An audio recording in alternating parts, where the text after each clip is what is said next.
ಆ ಸಂಜೀವಿನಿ ಮಣಿನ ನಾನು ಒಂದ್ಸಾರಿ ಮುಟ್ ನೋಡ್ಬೋದಾ? ನೋಡಿ ಹೊಟ್ಟೆ ಹುರ್ಕೋತಾ ಇದ್ಯಾ? ಮುಟ್ಟಿ ಹೊಟ್ಟೆ ತಂಪು ಮಾಡ್ಕೋ.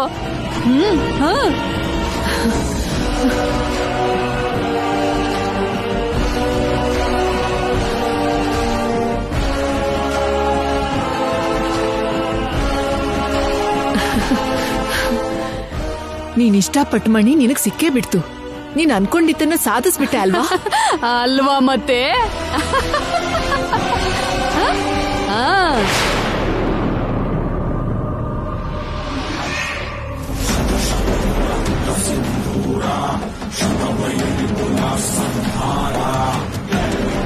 ಈ ಸಂಜೀವಿನಿ ಮಣಿಗಿರೋ ಶಕ್ತಿ ಎಲ್ಲ ನನ್ ಸ್ವಂತ ಆಗುತ್ತೆ.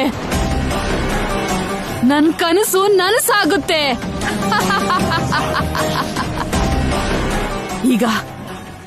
ಈಗ ಇದು ಹೇಗ್ ಹೊಳೆಯುತ್ತೆ ಅಂತ ನೋಡು. ಹ್ರೀಂ ಕ್ಲೀಂ ಹ್ರೀಂ ಕಚಕ್.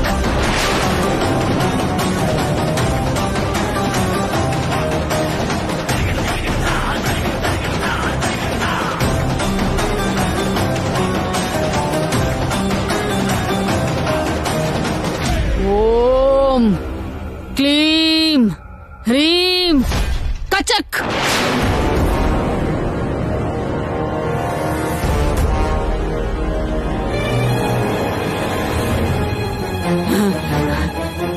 ಹ್ರೀಂ ಹ್ರೀಂ ಹ್ರೀಂ ಕಚಕ್.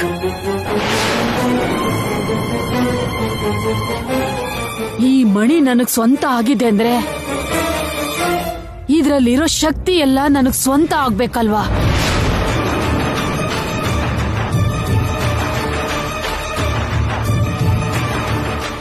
ಮಾತೆ ಮಾತೆ ಮಾತೆ ಮಾತೆ ಮಾತೆ ಮಾತೆ ಮಾತೆ.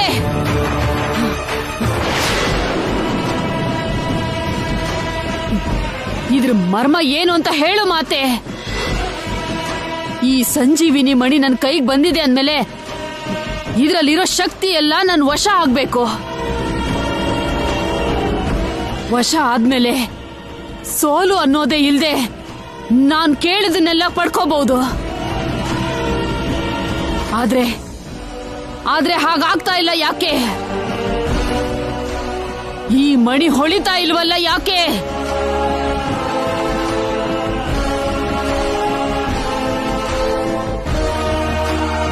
ನಿನ್ನ ಕರೆದಿದ್ದು ನಿನ್ ಸುಂದರವಾದ ನಗುನ ನೋಡಿ ಖುಷಿ ಪಡೋಕಲ್ಲ. ನನ್ ಪ್ರಶ್ನೆಗೆ ಉತ್ತರ ಕೊಡು. ಹೇಳು ಮಾತೆ. ಅಪೂರ್ವವಾದ ಆ ಸಂಜೀವಿನಿ ಮಣಿ ನಿನ್ನ ಸ್ವಂತವಾದ ಮಾತ್ರಕ್ಕೆ ಅದರ ಶಕ್ತಿ ನಿನಗೆ ಬಂದ ಹಾಗಲ್ಲ. ಆ ಮಣಿಗೆ ನಿನಗೆ ತಿಳಿಯದ ಒಂದು ವಿಶಿಷ್ಟತೆ ಇದೆ. ಏನಾ ವಿಶೇಷತೆ? ಪೌರ್ಣಮಿ ದಿನ ಹುಣ್ಣಿಮೆ ಚಂದ್ರನ ಕಿರಣಗಳು ಆ ಮಣಿ ಮೇಲೆ ಪ್ರಕಾಶಿಸಿದಾಗಲೇ ಮಣಿಯಲ್ಲಿರುವ ಮಹಿಮೆ ಶಕ್ತಿಯುತವಾಗಿ ಹೊರಗೆ ಬರುವುದು.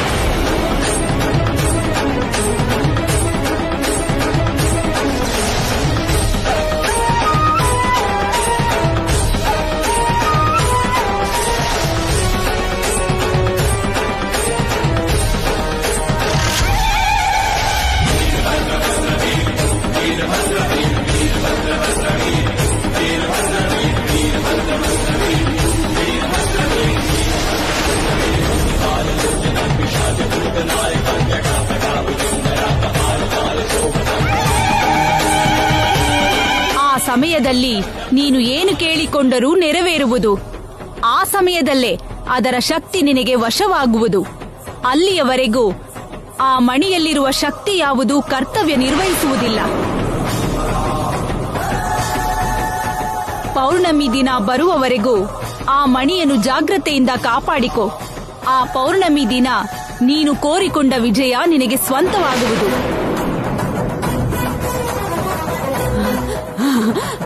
ನಮ್ಮನೆ ಸಂಪ್ರದಾಯದ ಪ್ರಕಾರ ನಾಳೆ ಬೆಳಗ್ಗೆನೆ ಎಲ್ರೂ ಹೋಗಿ ಮಾಂಗಲ್ಯನ ಅಮ್ಮವ್ರ ಹತ್ರ ಇಟ್ಟು ಪೂಜೆ ಮಾಡ್ಬೇಕು.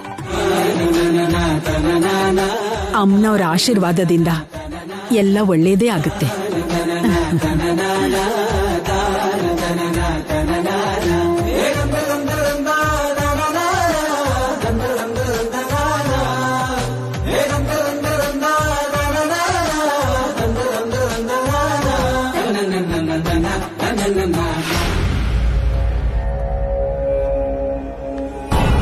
ಈ ಮದ್ವೆ ನಿಲ್ಲಿಸ್ಬೇಕು ಅಂತ ನನಗ್ ತೋಚಿದ್ ಸಲಹೆ ಕೊಡ್ತಾ ಎಲ್ಲಾರ್ ಕೈಲಿ ನಾನು ಉಗಿಸ್ಕೋತಾ ಇದ್ದೀನಿ. ಮದ್ವೆ ನಡಿಯಕ್ ಬಿಡಲ್ಲ, ಅದು ಮಾಡ್ತೀನಿ, ಇದು ಮಾಡ್ತೀನಿ, ಕಿತ್ತಾಕ್ತೀನಿ, ಇನ್ನೇನೋ ಮಾಡ್ತೀನಿ ಅಂತ ನೀವೇನು ಮಾತೇ ಆಡ್ತಿಲ್ವಲ್ಲ. ಹಾ, ಮಾಂಗಲ್ಯ ಕೂಡ ಬಂದ್ಬಿಡ್ತು. ನೀವೇನು ಮಾಡ್ದೆ ಹೀಗೆ ಸುಮ್ನೆ ಇದ್ರೆ ನಾಳೆ ಆ 3 ಗಂಟು ಕೂಡ ಹಾಕ್ಬಿಡ್ತಾನೆ. ಆಗ ನಾವಿಬ್ರು ಕೂತ್ಕೊಂಡು ತಾಳ ತಾಳ ಹಾಕೋದ್ ಬಿಟ್ರೆ ಇನ್ನೇನು ಮಾಡಕ್ಕಾಗಲ್ಲ. ಏನ್ರಿ, ನಾನ್ ಕೋಪ ಮಾಡ್ಕೊಂಡು ಗಂಟ್ಲು ಹಾರ್ಕೋತಾ ಇದ್ರೆ ಏನು ಮಾತಾಡ್ತಾನೆ ಇಲ್ವಲ್ಲ ರೀ? ಏನ್ ಮಾತಾಡುವಂತ್ಯಾ? ನಿಮ್ ಅಕ್ಕನ ಮಾತು ಇಲ್ಲ ಅನ್ನೋಕಾಗ್ದೆ ನಮ್ಮನ್ ಮನೇಲಿ ಬಿಟ್ಕೊಂಡ್ರೆ ಹೊರತು ನಮ್ಮ ಮೇಲೆ ಯಾರಿಗೂ ಒಳ್ಳೆ ಅಭಿಪ್ರಾಯ ಇಲ್ಲ. ನಿಮ್ಮಮ್ಮ ನನ್ನ ಇನ್ನ ಅನುಮಾನಿಸ್ತಾನೆ ಇದ್ದಾಳೆ. ನಾವ್ ಏನೇ ಮಾತಾಡೋಕ್ ಹೋದ್ರು ಮನೆಯವರೆಲ್ಲ ನಮ್ಮನ್ನ ಮುರಾ ಬಟ್ಟೆ ತರ ಕಾಣ್ತಾ ಇದಾರೆ. ಈಗ ನಾನೇನಾದ್ರೂ ಅವ್ರ ವಿರುದ್ಧವಾಗಿ ಮಾತಾಡೋಕ್ ಹೋದ್ರೆ ಮತ್ತೆ ನಮ್ಮನ್ನ ಮನೆಯಿಂದ ಹೊರಗಾಕ್ತಾರೆ. ಆತರ ಪಡೋದ್ರಿಂದ ಯಾವ ಪ್ರಯೋಜನನೂ ಇಲ್ಲ ಕಣೆ. ಅದಕ್ಕೆ ಬುದ್ಧಿವಂತಿಕೆಯಿಂದ ಆಲೋಚನೆ ಮಾಡಿ ಅವಕಾಶ ನೋಡಿ ಹೊಡಿಬೇಕು ಅಂತ ಕಾಯ್ತಾ ಇದ್ದೀನಿ. ಅದೇನ್ ಮಾಡ್ತಿರೋ ಬೇಗ ಮಾಡಿ. ಮತ್ತೆ ಮಾಡ್ತೀನಿ.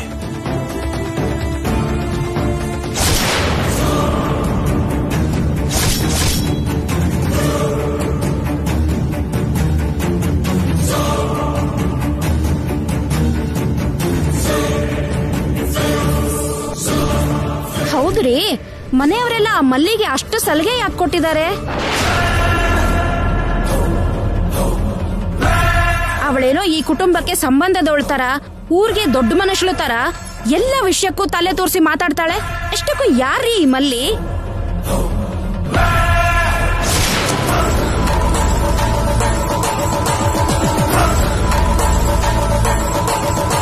ಅಭಿಷೇಕ್ನ ಮಾತಾಡಬಾರ್ದು, ಮುಹೂರ್ತ ಬದಲಾಯಿಸಬಾರ್ದು, ಈ ಮದ್ವೆ ಆಗ್ಬೇಕು, ಆ ಮದ್ವೆ ಆಗ್ಬಾರ್ದು ಅಂತ ಹೇಳಕ್ಕೆ ಅವಳು ಯಾರ್ರೀ?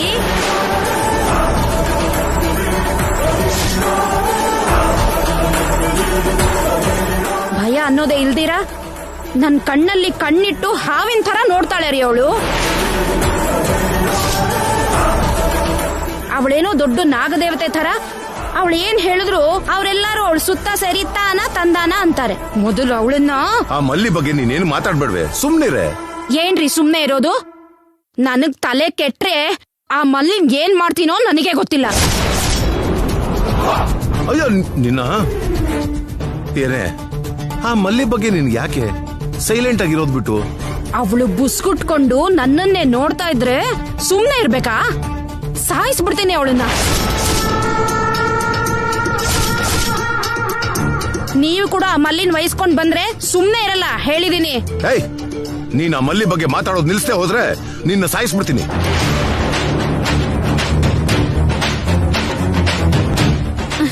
ನನ್ ಬಾಯಿ ಮುಚ್ಚೋದನ್ ಬಿಟ್ರೆ ನಿಮ್ ಕೈಲಿ ಇನ್ನೇನು ಆಗಲ್ಲ ಬಿಡಿ.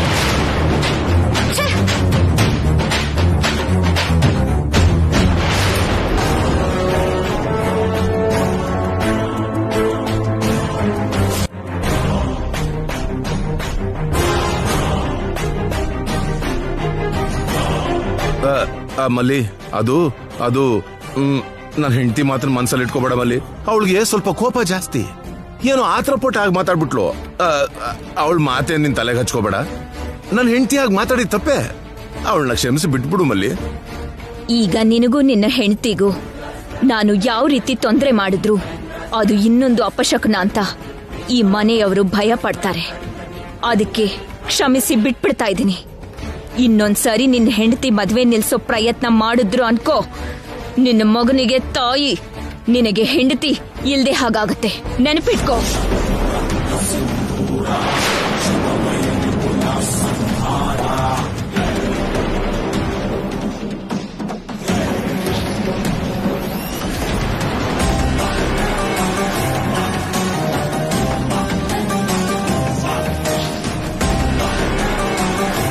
ಇವಳು ಹಾವು ಅಂತ ಗೊತ್ತಾಗದೆ ನನ್ನ ಹೆಂಡತಿ ಬಾಯಿಗೆ ಬಂದಾಗ ಅಂದ್ಬಿಟ್ಲು.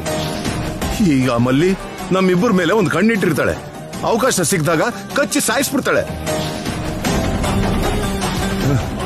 ಹೇಗಾದ್ರೂ ಸರಿ, ಮಲ್ಲಿ ಗೊತ್ತಾಗದೇ ಇರೋ ಹಾಗೆ ಈ ಮದುವೆ ನಿಲ್ಲಿಸ್ಬೇಕು. ಈಗೇನಾದ್ರೂ ಅಪ್ಪ ಇದ್ದಿದ್ರೆ ಅಪ್ಪನ ಕಣ್ಣಲ್ಲಾಗೋ ಸಂತೋಷದ ಬೆಳಕಲ್ಲಿ ಮದುವೆ ಮನೆಯೆಲ್ಲ ಹೊಳಿತಾ ಇರ್ತಿತ್ತು.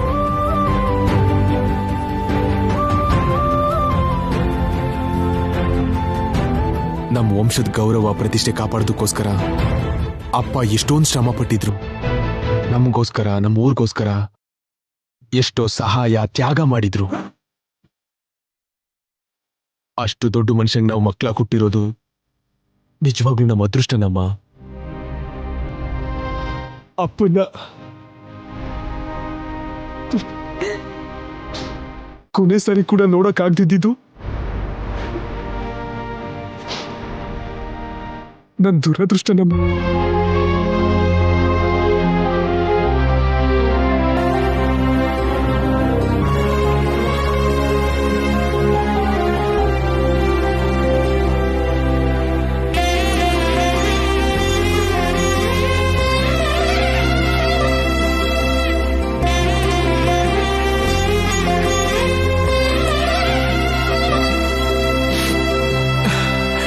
ಇಷ್ಟಕ್ಕೂ ಅಪ್ಪ ಇಲ್ಲ ಅಂತ ಯಾಕಮ್ಮ ಅನ್ಕೋಬೇಕು? ಅವ್ರ ಯೋಚನೆ, ಅವ್ರ ಆಸೆ, ಗುರಿ, ಆಶೀರ್ವಾದ ಎಲ್ಲ ನಮ್ಮ ಹತ್ರನೇ ಇದೆಯಮ್ಮ. ನಮ್ಮ ಹತ್ರನೇ ಇದೆ. ಚಿಕ್ಕದ್ರಿಂದ ನಿನ್ನ ನನ್ನ ತಂಗಿ ತರ ಅಲ್ಲ ಅಮ್ಮ, ನನ್ನ ಪ್ರಾಣಕ್ಕಿಂತ ಹೆಚ್ಚಾಗಿ ನೋಡ್ಕೊಂಡಿದ್ದೀನಿ. ಅಂಥದ್ರಲ್ಲಿ ನನ್ನ ಪ್ರಾಣ ಆಗಿರೋ ನನ್ನ ತಂಗಿ ಮದುವೆ ಅಂದ್ರೆ ನನಗೆ ಎಷ್ಟು ಸಂತೋಷ ಆಗುತ್ತೆ ಗೊತ್ತಾ? ಎಲ್ಲ ಕೆಲಸನೂ ನಾನೇ ಮುಂದೆ ನಿಂತು ಮಾಡ್ತೀನಿ. ತುಂಬಾ ಲೇಟ್ ಆಗಿದೆ, ಹೋಗ್ ಮಲ್ಕೋ. Good night. ಗುಡ್ ನೈಟ್ ಅಣ್ಣ. Good night. ಗುಡ್ ನೈಟ್ ಅದ್ಗೆ.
ನಿನ್ನ ನಿನ್ ಗಂಟ್ಲಿಗೆ ನುಗ್ಗಿಸ್ಬಿಡ್ಲಾ ಅನ್ನೋಷ್ಟು ಕೋಪ ಬರುತ್ತೆ. ಆದ್ರೆ ನಿನ್ನ ಅಷ್ಟು ಈಸಿಯಾಗಿ ಸಾಯಕ್ ಬಿಡಲ್ಲ.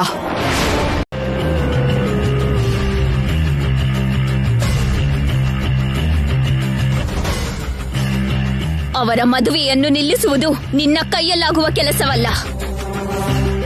ಅವರನ್ನು ಹರೆಸೋದು ಮಾತ್ರವಲ್ಲ, ಅಗತ್ಯವಿದ್ದಲ್ಲಿ ನಾನೇ ಅವರ ಸಮೀಪದಲ್ಲಿದ್ದು ಅವರಿಬ್ಬರ ಮದುವೆ ನೆರವೇರಿಸುತ್ತೇನೆ. ಮತ್ತೊಂದು ಸಾರಿ ಅವರಿಗೆ ಹಾನಿ ಮಾಡಲು ನೋಡಿದರೆ ನಿನ್ನ ಪ್ರಾಣ ತೆಗೆಯುವೆ. ನನ್ನ ಸಾಯಿಸ್ತೀನಿ ಅಂತ ಹೆದರಿಸಿದ್ದೀಯ ಅಲ್ವಾ ನಾಗಿಣಿ? ನನ್ನ ಕೈಯಲ್ಲಿ ಸಾಯೋ ಆ ಅರ್ಜುನ್ನ ಹೇಗೆ ಕಾಪಾಡ್ಕೋತೀಯ ನಾನು ನೋಡ್ತೀನಿ. ನನಗೆ ಪೆಟ್ಟು ಕೊಟ್ಟಿರೋ ನಿನ್ನ ಬಿಡಲ್ಲ ನಾಗಿಣಿ.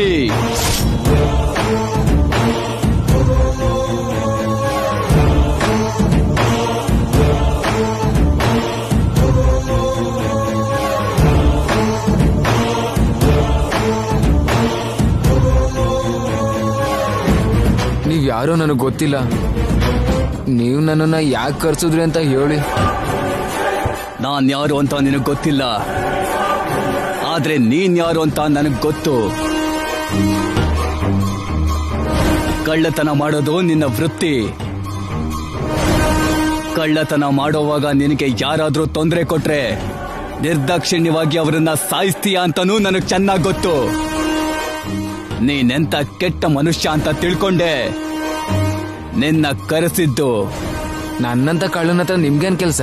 ನನಗೋಸ್ಕರ ನೀನೊಂದು ಕೆಲಸ ಮಾಡಿ ಮುಗಿಸ್ಬೇಕು. ಏನ್ ಮಾಡ್ಬೇಕು ಸ್ವಾಮಿ? ನೀನು ಈ ಊರ್ನವನಲ್ದೇ ಇದ್ರು ಈ ನಾಗಾವರ ಬಗ್ಗೆ, ಈ ಊರಲ್ಲಿರೋ ಕೃಷ್ಣಯ್ಯನ ಬಗ್ಗೆ ಕೇಳೇ ಇರ್ತೀಯ. ಕೃಷ್ಣಯ್ಯ ಅವ್ರ ಬಗ್ಗೆ ಗೊತ್ತಿಲ್ದಿರೋರು ಯಾರಿರ್ತಾರೆ ಸ್ವಾಮಿ? ತಪ್ಪು ಮಾಡಿದ್ರೆ ಬೇಕಾದವ್ರು ಅಂತ ನೋಡ್ದೆ ಚರ್ಮ ಸುಲ್ದಾಕ್ಬಿಡ್ತಾರ ಅವರು. ಅದಕ್ಕೆ ನಾನು ಈ ನಾಗಾವರದಲ್ಲಿ ಕಳ್ತನ ಕೂಡ ಮಾಡಲ್ಲ. ಇತ್ತೀಚೆಗೆ ಅವರು ಸತ್ತೋದ್ರು ಅಂತ ಕೇಳ್ಪಟ್ಟೆ.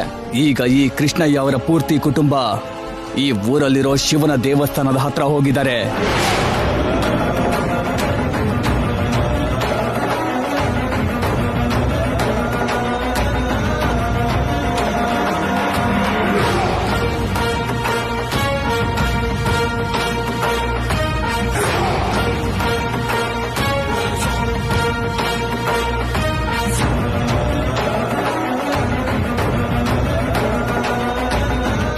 ಅರ್ಥ ಆಯ್ತಾ? ಸಿಕ್ಕಾಕಣೆ ಅಂದ್ರೆ ನನ್ನ ಬದುಕಕ್ಕೆ ಬಿಡಲ್ಲ ಕಣಪ್ಪ. ಆ ಕೆಲ್ಸ ನಾನು ಮಾಡಲ್ಲ. ಅವರು ನಿನ್ನ ಏನ್ ಮಾಡ್ತಾರೋ ನನಗ್ ಗೊತ್ತಿಲ್ಲ, ಆದ್ರೆ ಹೇಳಿದ ಕೆಲಸ ಮಾಡ್ಲಿಲ್ಲ ಅಂತಂದ್ರೆ ನಾನ್ ನಿನ್ನ ಸಾಯಿಸ್ತೀನಿ.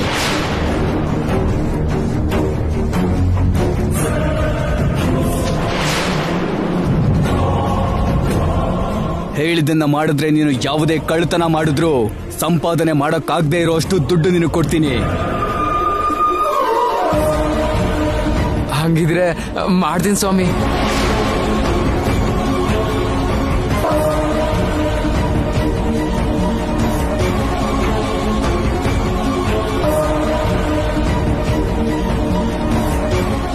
ಇದನ್ನ ನಿನ್ನ ಹತ್ರ ಮುಚ್ಚಿಟ್ಕೋ.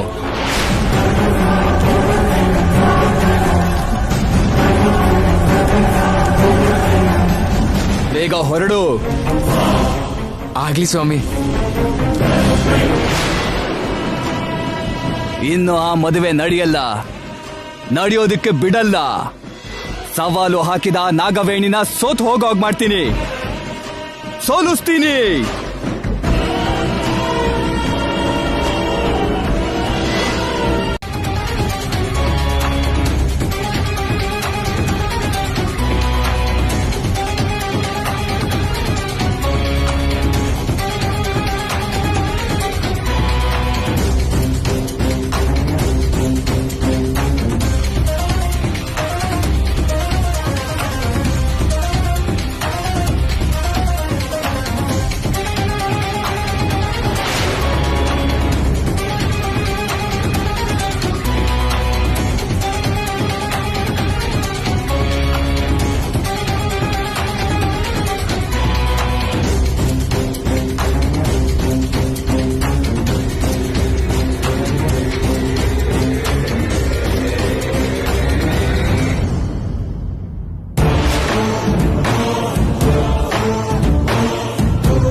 ಅವನೇನಾದ್ರೂ ಸಿಕ್ಕದ್ನಾ?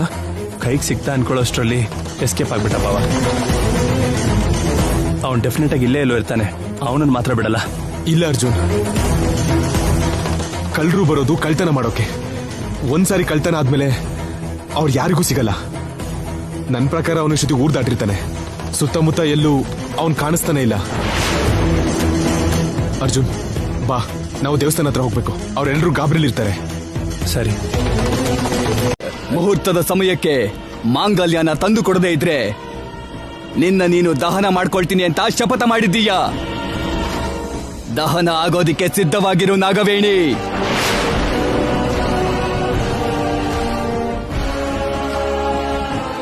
ಈ ಮಾಂಗಲ್ಯ ನನ್ನ ಹತ್ರ ಇದೆ ಅಂತ ನಿನಗೆ ತಿಳ್ಕೊಳ್ಳೋದಿಕ್ಕಾಗಲ್ಲ. ತಿಳ್ಕೊಂಡ್ರು ಇದನ್ನ ನನ್ನ ಕೈಯಿಂದ ತಗೊಂಡು ಹೋಗೋದು ನಿನಗೆ ಅಸಾಧ್ಯ.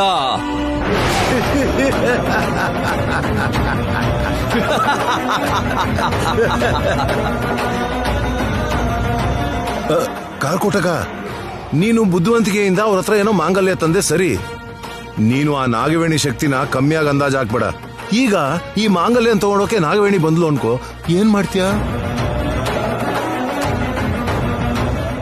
ನಾಗವೇಣಿಗೆ ಇರೋ ಶಕ್ತಿನ ಹೆದರಿಸೋದಿಕ್ಕೆ ನನ್ನ ಕುಲದೈವನ ಪೂಜೆ ಮಾಡಿ ಇನ್ನೂ ಹೆಚ್ಚು ಶಕ್ತಿ ಸಂಪಾದನೆ ಮಾಡಿದ್ದೀನಿ. ನಾಗವೇಣಿ ನನ್ನ ಎದುರಿಸಿ ನನ್ನ ಸೋಲಿಸಿ ಈ ಮಾಂಗಲ್ಯ ತಗೊಂಡು ಹೋಗ್ತಾಳೆ ಅಂತ ಅನ್ನೋದು ಅಸಾಧ್ಯ.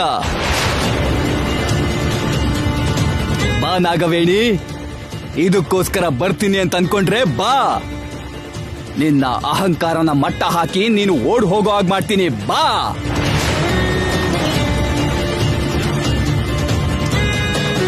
ನಿನ್ನ ನೀನು ದಹನ ಮಾಡ್ಕೋತೀನಿ ಅಂತ ಶಪಥ ಮಾಡಿದ್ಯಾ ಅಲ್ವಾ? ನಿನ್ನ ಸೋಲಿಸಿ ನಿನ್ನಷ್ಟಕ್ಕೆ ನೀನೇ ದಹನ ಮಾಡ್ಕೊಳ್ಳೋ ಹಾಗೆ ಮಾಡ್ತೀನಿ. ಬಾ ಬಾ ನಾಗವೇಣಿ, ಬಾ ಬಾ.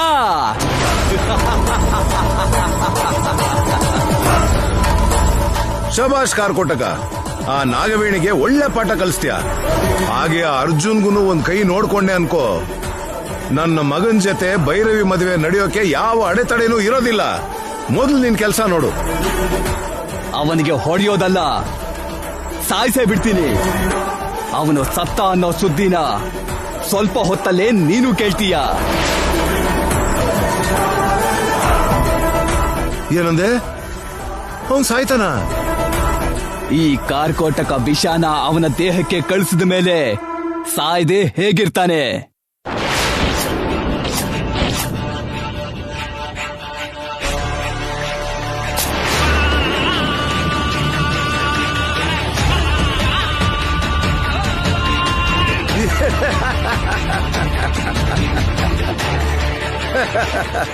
ಶಬಾಷ್ ಕಾರ್ಕೋಟಕ, ಶಬಾಷ್. ಅವನಿಗೆ ಗೊತ್ತಿಲ್ಲದ ಹಾಗೆ ಅವನ ಶರೀರಕ್ಕೆ ವಿಷ ಹೋಗೋ ಹಾಗೆ ಮಾಡಿದ್ದೀನಿ. ಇವತ್ತಿಗೆ ಅವನ ಕತೆ ಸಮಾಪ್ತಿ ಆಗ್ಬಿಡುತ್ತೆ. ಅವನ ಪ್ರಾಣ ಅಂತರಿಕ್ಷಕ್ಕೆ ಹೋಗೇ ಬಿಡುತ್ತೆ.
ಮಾಂಗಲ್ಯ ಕಳ್ದೋಯ್ತು ಅಂದ್ರೆ ಅಜ್ಜಿ ಗಾಬರಿ ಪಡ್ತಾರೆ. ಮುಹೂರ್ತದ ಸಮಯಕ್ಕೆ ತರಿಸ್ತೀನಿ ಅಂತ ನಾಗಮ್ಮ ತಾಯಿನೇ ಹೇಳಿರೋದ್ರಿಂದ ಈ ವಿಷಯ ಅಜ್ಜಿಗೆ ಗೊತ್ತಾಗೋದು ಬೇಡ, ಸರಿನಾ? ಹೋಗಿರೋ ಮಾಂಗಲ್ಯದ ಬಗ್ಗೆ ಟೆನ್ಷನ್ ಮಾಡ್ಕೋತಿದ್ದಾರೆ ಅಂತ ಆಯ್ತು. ನೀನ್ ಹೇಳ್ತಾ ಇರೋದು ಕರೆಕ್ಟೇ ಭೈರವಿ. ಈ ವಿಷಯನ ಅಜ್ಜಿಗೆ ಹೇಳ್ದಿರೋದೇ ಒಳ್ಳೇದು. ತುಳಸಿ ಕಟ್ಟೆ ಹತ್ರ ದೀಪ ಆರು ಹೋಗಿದ್ದಕ್ಕೆ ಅಜ್ಜಿ ತುಂಬ ಹೆದರಿದ್ರು. ಈಗ ಮಾಂಗಲ್ಯ ಕಳ್ತನ ಆಯ್ತು ಅಂತ ಗೊತ್ತಾದ್ರೆ ಇನ್ನೂ ಹೆದರಿ ಬಿಡ್ತಾರೆ. ನೀನು ಹೇಳ್ದ ಹಾಗೆ ಹೇಳ್ದೇ ಇರೋದೇ ಒಳ್ಳೇದು.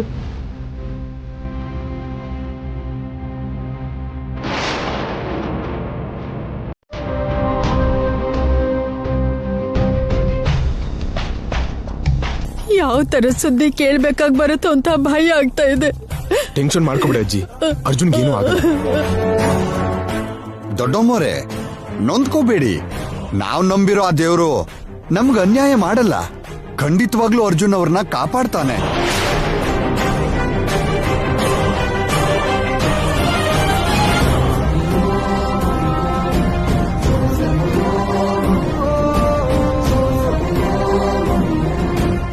ಪ್ರತಿ ಒಂದೊಂದವ್ರಿಗೂ ಡಾಕ್ಟರ್, ಅರ್ಜುನ್ ಕಂಡೀಷನ್ ಹೇಗಿದೆ? ಪ್ರಾಬ್ಲಮ್ ಇಲ್ಲ ತಾನೆ?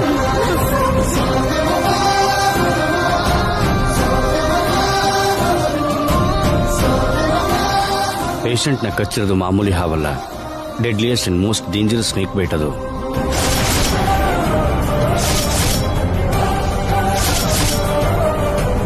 ನೀನ್ ಹೇಳ್ತಾ ಇರೋದು ನಿಜನೇ ಡಾಕ್ಟ್ರೆ. ಅವನ್ ಮೈಯಲ್ಲಿರೋದು ಮಾಮೂಲಿ ವಿಷ ಅಲ್ಲ, ಕಾರ್ಕೋಟಕ ವಿಷ.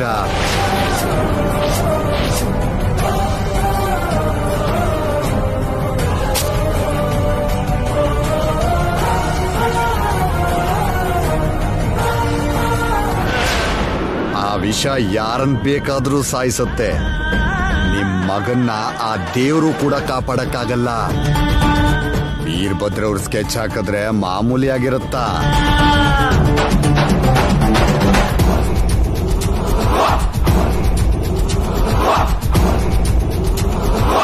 ಡಾಕ್ಟರ್, ಏನ್ ಹೇಳ್ತಾ ಇದ್ದೀರಾ? ಅರ್ಜುನ್ಗೆ ಹಾವು ಕಚ್ಚಿದ್ಯಾ? ಅದು ಅಷ್ಟೊಂದು ಅಪಾಯಕಾರಿ ವಿಷನಾ? ಎಸ್, ಅವ್ರ ಬಾಡಿ ಪೂರ್ತಿ ವಿಷ ಆಗಿ ಹೋಗಿದೆ.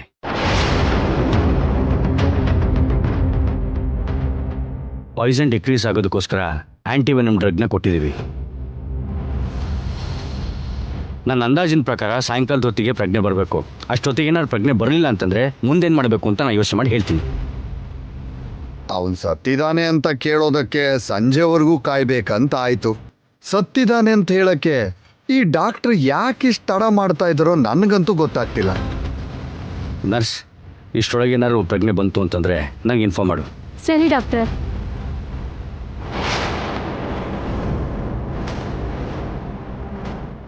ಏನು ಆಗಲ್ಲ ಅಜ್ಜಿ. ಕೌಶಲ್ಯ, ಭೈರವಿ ನಮ್ ಜೊತೆನೆ ಬಂದಲ್ಲ, ಎಲ್ಲಿದ್ದಾಳೆ?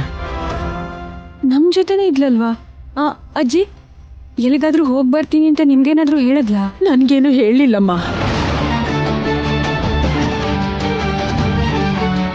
ವಾಶ್ರೂಮ್ಗೇನಾದ್ರೂ ಹೋಗಿರ್ಬಹುದೇನೋ. ನಾವು ಬಂದಾಗಿಂದ ಅವಳು ಕಾಣಿಸ್ತಾ ಇಲ್ಲ. ಒಂದ್ಸರಿ ಹೋಗಿ ನೋಡ್ಕೊಂಡ್ ಬಾ. ಒಂದ್ಸಲ ನೋಡ್ಕೊಂಡ್ ಬಾ ಅಮ್ಮ, ಹೋಗು. ಆದಿತ್ಯ ಅವ್ರೆ, ಆದಿತ್ಯ ಅವ್ರೆ, ಆದಿತ್ಯ ಅವ್ರೆ. ಏನೋ, ಯಾಕೆ ಹೆದರ್ಕೊಂಡಿದ್ಯಾ? ಭೈರವಿ ಅಮ್ಮವ್ರನ್ನ ಯಾರು ಹೆಂಗಸು ಬಂದು ಎಳ್ಕೊಂಡು ಹೋಗ್ಬಿಟ್ಲು.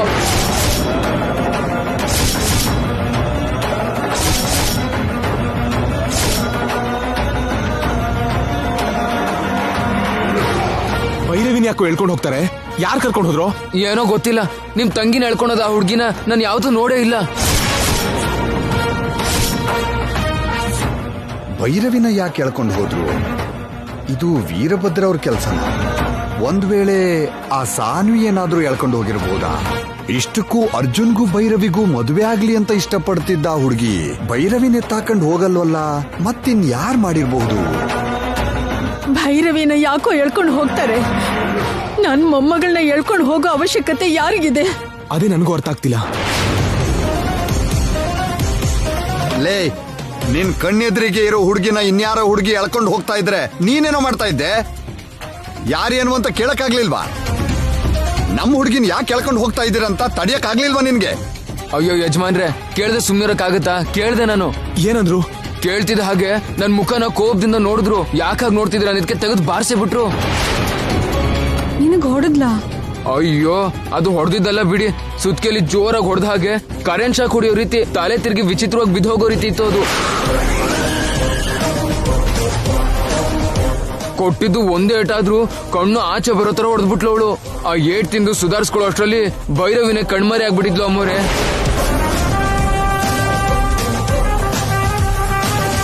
ಏನ್ರಿ, ಯಾರು ಹೇಳ್ಕೊಂಡು ಹೋಗಿರ್ಬಹುದು ರೀ? ಯಾರು ಅಂತ ತಿಳ್ಕೊಬೇಕು. ನಾನೇ ಹೋಗಿ ಭೈರವಿನ ಕರ್ಕೊಂಡ್ ಬರ್ತೀನಿ. ನೀವೇನು ಹೆದರ್ಕೋಬೇಡಿ. ಬರೋ. ಸರಿ ಯಜಮಾನ್ರೆ.